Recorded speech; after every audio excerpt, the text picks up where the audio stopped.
राजभूषण जी, 2019 में कांग्रेस ने, राहुल गांधी ने चौकीदार चोर का नारा दिया।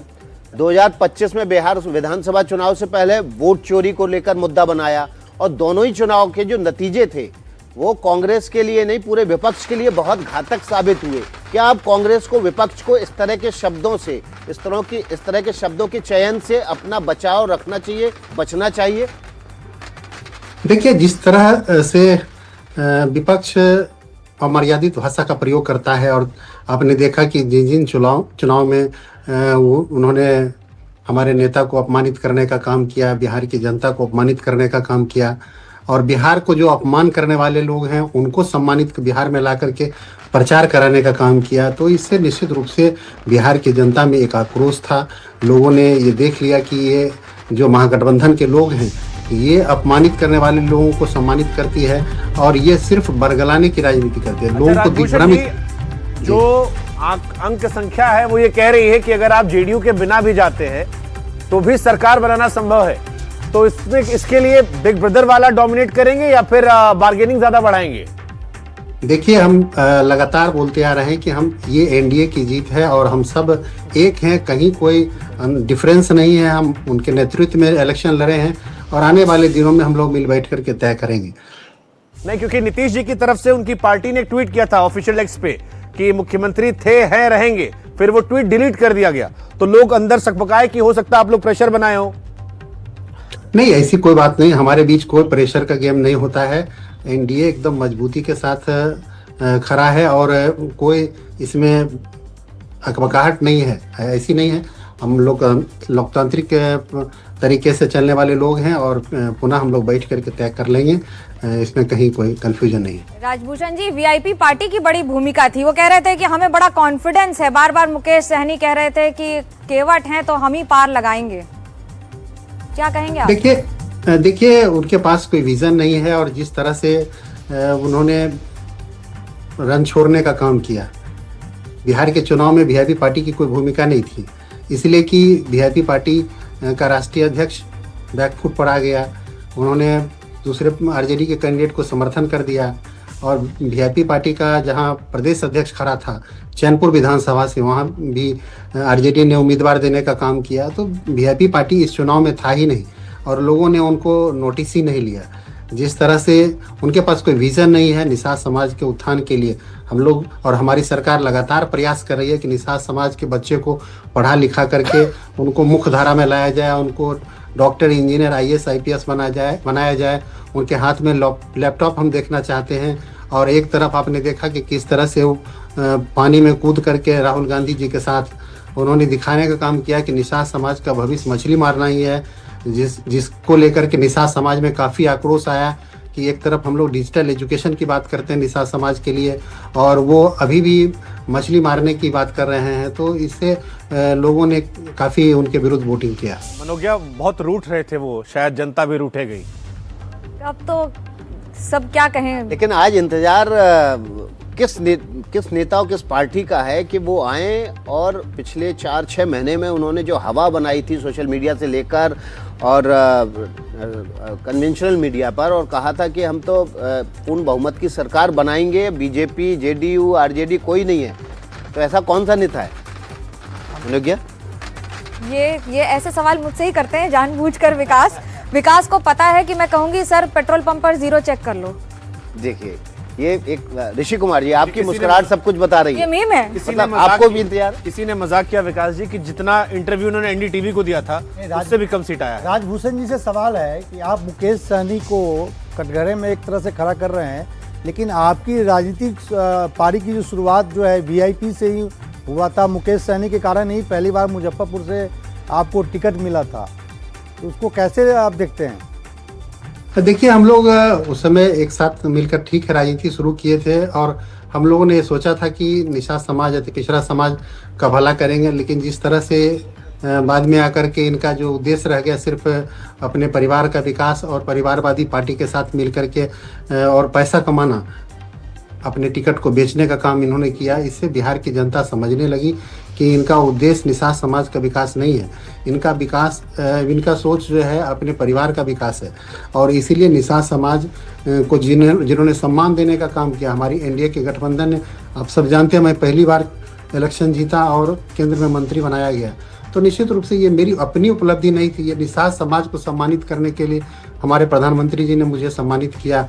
और बिहार में भी 3-3 मंत्री निषाद कोटे से बनाए गए और आयोग में भी 5-5 लोगों को एडजस्ट किया गया। तो राजनीतिक भागीदारी जो देने का काम है एनडीए की सरकार ने किया है निषाद समाज को, इसीलिए निषाद समाज एकदम बखूबी जानती थी कि हमको एनडीए के साथ रहना है।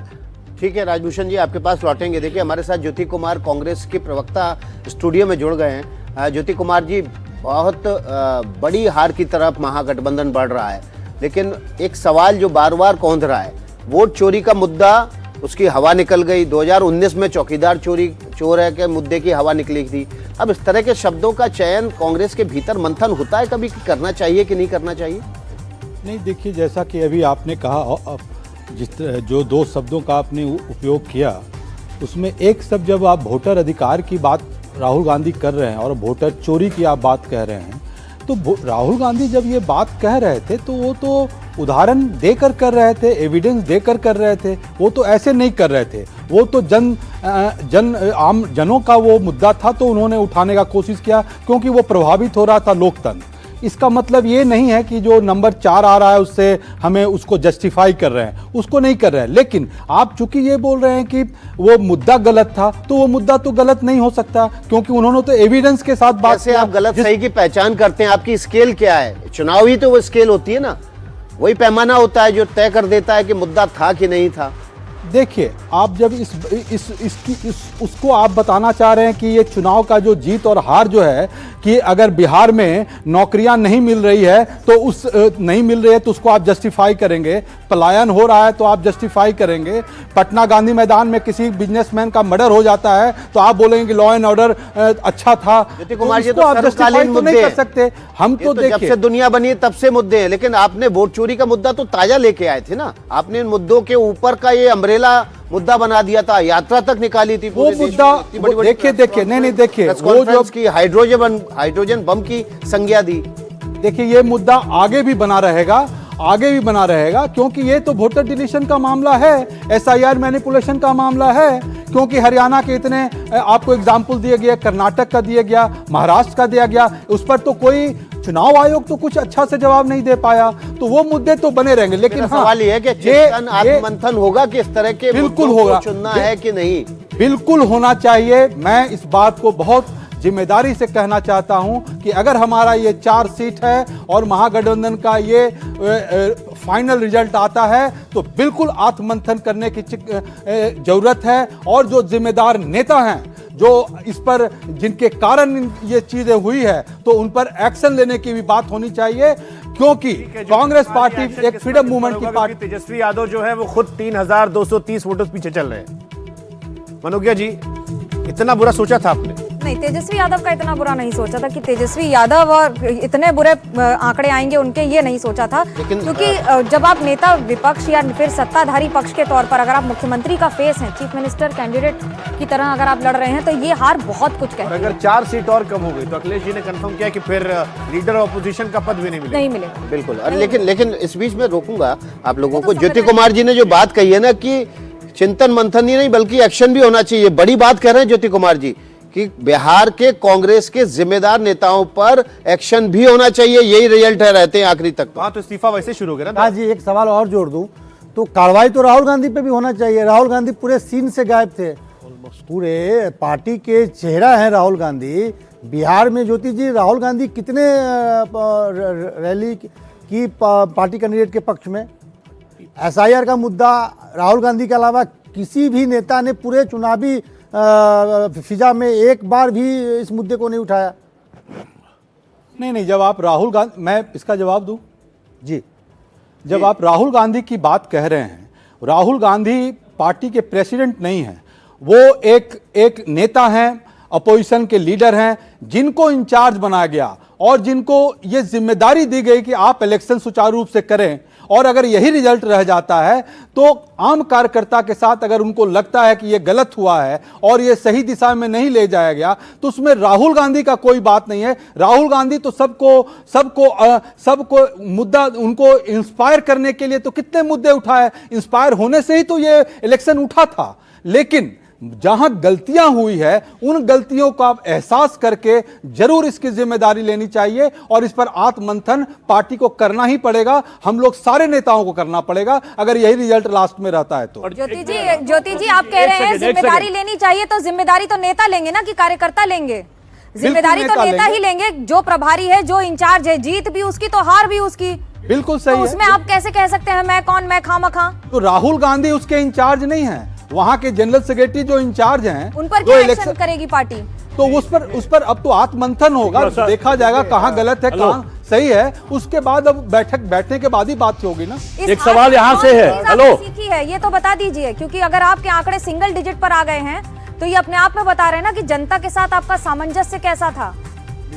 ये देखिए, politics is all about the perception, where we have picked up the election in the last 3 months and last 1 month we lost all perception in against us. तो उसमें तो देखना पड़ेगा ना, वही मैं कह रहा हूँ। कंसल्टिंग एडिटर है अजीत कुमार झा। अजीत कुमार जी, आप कुछ कहना चाह रहे हैं? ज्योति जी, मैं मानता हूं कि राहुल गांधी की सारी गलती नहीं है, पर कृष्णा अलावारू को कौन बनाया इंचार्ज बिहार का? राहुल गांधी बनाए, और उसके बाद जो है कृष्णा अलावारू को सारा पावर दे दिया गया, वही जो है पूरा उलट फेर कर दिए। ये आप मानते हैं क्या? सर देखिए, राहुल गांधी कांग्रेस के प्रेसिडेंट नहीं है। जो जनरल सेक्रेटरी इंचार्ज और सेक्रेटरी बनाए जाते हैं वो कांग्रेस के प्रेसिडेंट के द्वारा बनाए जाते हैं। राहुल गांधी अपोजिशन के लीडर हैं, वो एक नेता हैं जैसे बाकी कोई नेता हैं, तो उन्होंने तो बनाया नहीं। अगर अलावारू ने गलत किए हैं, अगर उनका पूरा जो स्टैटिक्स गलत है तो पार्टी देखेगी कि कहां गलत तो किए हैं। उनको क्या मल्लिकार्जुन खड़गे ने बनाया कृष्णा अलावारू को? वो एक प्रोसेस है, कांग्रेस पार्टी एक प्रोसेस है, कांग्रेस पार्टी में एक प्रोसेस है अपॉइंटमेंट का। उस प्रोसेस के तहत पहले तो आत्ममंथन होगा कि इस पूरे इलेक्शन प्रोसेस पर, उस पर देखा जाएगा कि किस पर क्या एक्शन होगी। मैं इसमें कुछ ऐड करना चाहता हूं कि राहुल गांधी का क्या दोष है, मैं आपको बताना चाहता हूं। देखिए, राहुल गांधी डिस्कोर्स सेटर हैं कांग्रेस के। उन्होंने जो इशू उठाए, वोट चोरी का इशू उठाया, माइग्रेशन का इशू उठाया। ये वोट चोरी का इशू कितना मिसफायर किया, आपको पता है कि इसने कैसे काम किया है? वोट चोरी के आर्गुमेंट के बावजूद जितनी तेजी से वोट बढ़ा है, वोट का हाई राइज हुआ है, दैट सोच कि जनता ने उसको सब्सक्राइब नहीं किया।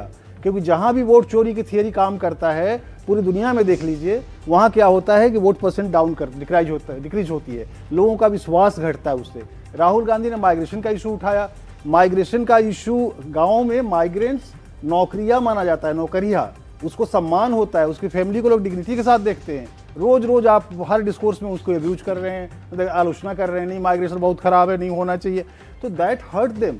50% household of the Bihar के एक member they are expose to the migration, वो माइग्रेंट्स हैं। तो एक बार सिकता भी हमारे सहयोगी जो है वो बीजेपी दफ्तर के बाहर मौजूद है। सिकता, बीजेपी जो है वो 90+ चली गई है। अमित शाह ने जो हमारे कॉन्क्लेव में एक नंबर दिया था उससे आगे निकल गई है, यानी बिग ब्रदर जो है वो तो बन गई है। सीएम बनेगा नहीं बनेगा उनका वो पता नहीं, लेकिन बिग ब्रदर होने के फायदे क्या हो सकते हैं? जरा एक बार बीजेपी दफ्तर के बाहर जो लोग मौजूद हैं वो तस्वीरें दिखाते दिखाते सवाल पूछिए।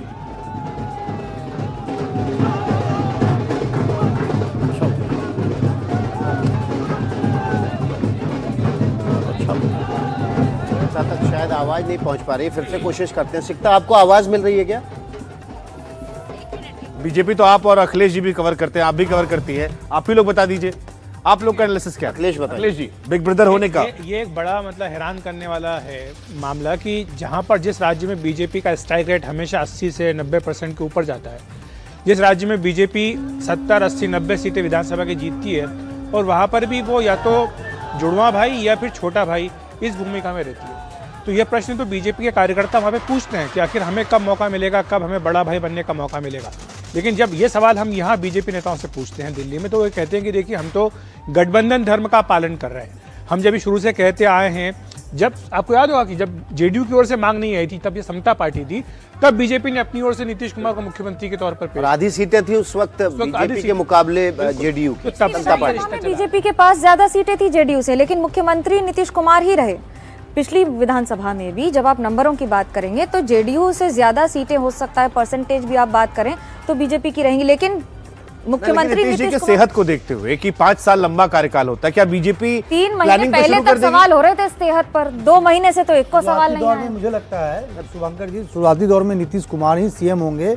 वो पीरियड 1 साल का हो सकता है, 1.5 साल का हो सकता है। उसके बाद हो सकता है कि नीतीश कुमार के रिप्लेसमेंट पे वर्कआउट बीजेपी करे या जेडीयू बीजेपी मिलकर करे, क्योंकि टैली, राजद का टैली इतना स्ट्रांग नहीं है जो नीतीश कुमार पाला बदलने के लिए जैसे जाने जाते तो पाला बदलने के देखिए हाँ, option भी बचे हैं। टैली भी नहीं है। और देखिए 121 122 यदि एक बसपा भी लीड कर रही है तो वो आंकड़ा देखे 127 और 5 कांग्रेस का मिला दे तो मैजिक फिगर बीजेपी का आता है, क्योंकि तोड़ फोड़ के लिए बीजेपी जानी जाती नितिन है। गडकरी, आपको बीच में रोकेंगे, केंद्रीय मंत्री नितिन गडकरी इस समय ऐतिहासिक एनडीएचा विजय आहे. जातीयवादाच्या राजकारणापेक्षा विकासाचं राजकारण महत्त्वाचं आहे आणि म्हणून मागील 10-15 वर्षामध्ये एनडीएचे जे डबल इंजिन सरकार होतं त्यांनी बिहारच्या विकासाकरता जे कार्य केलं त्याच्यावर बिहारच्या अब जो मुख्यमंत्री है, छोटा भाई बड़ा भाई, वो खुद नीतीश कुमार तय करेंगे या बीजेपी के हाथ में डोर है कि वो तय कर पाए कि मुख्यमंत्री उनका होगा? देखिए, इस चुनाव से मुझे लगता है जेडीयू और बीजेपी दोनों को ये बात बहुत क्लियर है कि इन दोनों की साझेदारी के साथ ही इस चुनाव के परिणाम इस लिहाज से आ गए हैं।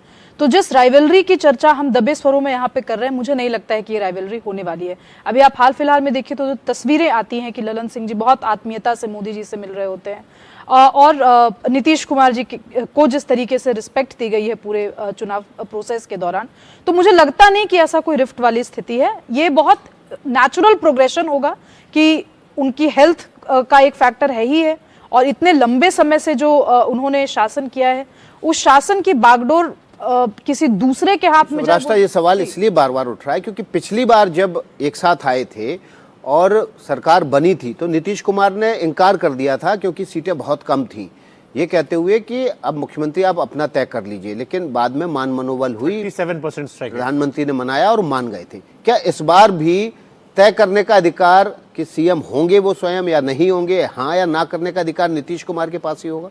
जी, कुछ मुझे लगता है कुछ ही घंटों में या एक आध दिन में ये सिचुएशन बिल्कुल हमारे सामने क्लियर होगी, लेकिन मैं बार बार इस चीज को रेखांकित करना चाहती हूँ कि ये चुनाव अंततोगत्वा नीतीश कुमार जी को बिहार की जनता की तरफ से धन्यवाद देने का चुनाव था। इस बात को बीजेपी भी बहुत बढ़िया तो तरीके से डिलीट क्यों किया गया? वो जो ट्वीट आया था जिसमें कहा गया जेडीयू की तरफ से कि मुख्यमंत्री थे, हैं, रहेंगे, वो सबको पता था, फिर उसको डिलीट करने से इन अफवाहों क्यों जोर दिया गया?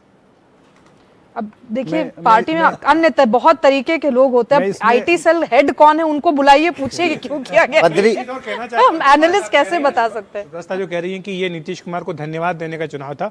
विकास, एक चुनाव और एक और बात का ही चुनाव था, वो ये था कि एक तरह से जो बीजेपी की सीटें कम हुई 2024 के लोकसभा चुनाव में, उसके बाद जो एक के बाद एक विधानसभा चुनाव है, चाहे हरियाणा हो, चाहे महाराष्ट्र हो, उसके बाद दिल्ली, उसके बाद फिर बिहार, जिस तरह से बीजेपी की बम्पर जीत हुई, ये सेंस जाता है कि शायद लोगों को ये लगा कि हमसे चूक हो गई, हमसे जो ये एक तरह से हमने जो वोट नहीं दिया बीजेपी को, या जो ये विपक्ष का प्रचार था कि संविधान बदल दिया जाएगा, उसको लोगों ने कोर्स करेक्शन किया। बिल्कुल। तो ये एक परिणाम ये भी बताता है कि किस तरह से जो जनता के साथ पीएम मोदी का कनेक्ट है वो न सिर्फ स्ट्रांग है बल्कि और ज्यादा रीइंफोर्स्ड हुआ है। बिल्कुल। देखिए, बीजेपी के प्रवक्ता कुंतल कृष्णा जुड़ गए, उनके पास जाएंगे, लेकिन उससे पहले चलते हैं बद्री नारायण जी के पास। बद्री जी, आप कुछ कह रहे थे और आपसे एक और सवाल का जवाब लूंगे। हम जब एग्जिट पोल में बैठे थे तो मल्लाह वोटरों को लेकर चर्चा हुई थी और ये कहा गया था कि मल्लाह वोटर जो वीआईपी के साथ कितना जाएगा ये देखना होगा, और इस बार आज रिजल्ट आ चुके हैं, लेकिन आप अपनी बात पहले रखें। हाँ, मैं विकास ये कहना चाहता हूँ कि नीतीश कुमार, ये अभी सुभरास्ता ने जो कहा मैं सहमत हूँ कि थोड़ी देर में ही क्लियर हो जाएगा और नीतीश कुमार को कोई बात करेगा, उनसे कुछ कहेगा, फिर वो कहेंगे कि हम मानेंगे, हम ले हाँ मैं बनूंगा या नहीं बनूंगा, मतलब बनेंगे तो ही, लेकिन एक डिग्निफाइड ढंग से उनको आमंत्रित किया होना होगा गठबंधन की तरफ से। दूसरी बात जो आपने जाति वाला कहा, मल्लाह वाला, देखिए इन्होंने बहुत देर से ये अलायंस किया, जो सहनी वाला, और मैं बार बार कह रहा था, आपको याद होगा स्क्रीन पर, कि मल्लाह जो जाति है उसका जो हिस्टोरिकल हैबिटस है वो फॉर बीजेपी हिंदुत्व की है, वो एंटी मुस्लिम जितने भी कॉमनल राइट्स हुए हैं उसमें सबसे ज़्यादा वॉरिंग कम्युनिटी रही है मल्लाह उस पूरे जोन में। तो बहुत जल्दी उनका वोट ट्रांसफर पूरी तरह से नहीं हो पाएगा, वहीं होगा जहां उनके कैंडिडेट्स होंगे, और यही मैंने तादी तत्वा के लिए भी कहा था। हालांकि मल्ला के नाम पर वो जीते ना जीते हो, लेकिन ओवैसी जी ने वो हाईलाइट कर करके 5 सीट जीत ली है। बिल्कुल कि सन ऑफ मल्ला बन सकता है तो इधर मोहम्मद का लड़का। 18%। और दूसरा क्या है विकास जी, मल्लाह कम्युनिटी भी जो EBC स्ट्रॉन्ग मतलब ईबीसी कम्युनिटी के वोटों की एक खूबी ये है या खामी ये है कि वो पैन बिहार वोट्स नहीं होते हैं, वो जगह जगह सेक्टर क्षेत्रों में होते हैं, खास सेक्टर में होते हैं। ठीक है, कुंतल कृष्णा जी हमारे साथ जुड़े हुए बीजेपी की तरफ से। कुंतल जी, 90 सीट आ गई है, अगर ये रुझान जो है नतीजों में तब्दील हो जाते हैं तो, जो दिख भी रहे लगभग बिग ब्रदर आप बन रहे हैं। पिछली बार नीतीश जी को आप लोगों ने आगे किया था, जबकि आपका स्ट्राइक रेट उनसे कहीं ज्यादा बेहतर था। पिछली बार आपका 67% था, उनका 37 था, लेकिन इस बार 90 हिट कर रहे हैं। महत्वाकांक्षा तो जग रही होगी, क्योंकि सुबुगाहट तो है, और बिग ब्रदर होने का क्या फायदा मिलेगा इस बार? जेडीयू 200 प्लस सीटों पे जा रही है साहब। हम 2010 से बेहतर प्रदर्शन करने जा रहे हैं, तकरीबन 210 सीटें जीतने जा रहे हैं एनडीए। यहां पे भाजपा और जेडीयू की बात आप नहीं करें, एनडीए 210 सीटों की तरफ आगे बढ़ रही है। ये एनडीए की कलेक्टिव जीत है, एनडीए की कलेक्टिव जीत है। माननीय नरेंद्र मोदी जी को बिहार का 5वीं बार लगातार आशीर्वाद है, 2014, 19। लेकिन जो मूल सवाल था ना कुंतल, जो मूल सवाल था वो ये था कि बड़े भाई की भूमिका मिलेगी या बड़े भाई को त्याग ही करते रहना पड़ेगा? सर, हम तो परिवार की तरह हैं, यहाँ पे बड़े भाई और छोटे भाई का सवाल ही नहीं है। अच्छा, बड़ा भाई छोटा भाई परिवार का हिस्सा नहीं है? एनडीए एक तरीके से चुनाव लड़ा था, एक पूरा ब्लॉक, पॉलिटिकल ब्लॉक, और एनडीए 210 सीटों की तरफ, 200 सीटें तो पार कर चुके हैं हम लोग। बात सही है आपकी। अब बात यह है कि बड़े भाई की भूमिका मिलेगी या त्याग ही करते रहना पड़ेगा? ये जो सरकार बनाने की बातें हैं, ये तो प्रेरोगेटिव है एनडीए के जीते हुए एमएलएस का। एनडीए का जो पार्लियामेंट्री बोर्ड होगा, एनडीए का जो विधानमंडल दल होगा, ये निर्णय करेगा कि किसके पास क्या होना है। ये कुंतल जी, जो लोकसभा में सीटें कम रह गई थी, क्या वो आप लोग को मजबूर कर देती हैं सब बातें रखने के लिए कि महत्वाकांक्षा छिपा कर रखो, क्योंकि अगर यहां बोल देंगे तो फिर सेंट्रल में दिक्कत हो सकता है, वहां जरूरी? नीतीश जी, शुभांकर भाई जी, मुख्यमंत्री कौन होगा, कौन क्या होगा, ये सोल प्रेरोगेटिव है जो हमारे एनडीए के विधायक जीते हैं उनका। तो जरा विधानमंडल दल की मीटिंग हो जाने दीजिए ना, हम और आप बैठ करके कैसे निर्णय ले सकते हैं? लेकिन सुर बदल रहे हैं। देखिए, कौन होगा? गृह मंत्री जी ने, अमित शाह जी ने स्पष्ट कहा था, आखिरी जो उनका रोड शो था पूर्णिया में शायद, और उन्होंने कहा था कि नीतीश कुमार ही मुख्यमंत्री होंगे। अब आप कह रहे हैं कि विधानमंडल दल की बैठक में मुख्यमंत्री का नाम तय होगा। साहब, ये तो एक कॉन्स्टिट्यूशनल प्रोसेस है ना। अलायंस ठीक है, आप प्रोसेस की बात कर रहे हैं, ठीक है। अलायंस का लीडर होता है, वो बनता है मुख्यमंत्री। अच्छा, ये भी बता दीजिए ना कि कब तक भारत की तरह ऐसे खड़ाऊ लेकर चलिएगा? रामायण तो लिख रहे हैं, थोड़ा बताइए अपना किरदार, राम जी नहीं बनना है। बिहार की जनता का खड़ाऊ तो हम हमेशा सर पे लेकर चलने को तैयार हैं। बिहार की जनता ने माननीय नरेंद्र मोदी जी को जो आशीर्वाद दिया है, उसके लिए बिहार की देवतुल्य जनता का बहुत बहुत धन्यवाद। लगातार 5वीं बार माननीय नरेंद्र मोदी जी को आशीर्वाद दिया है बिहार की जनता ने।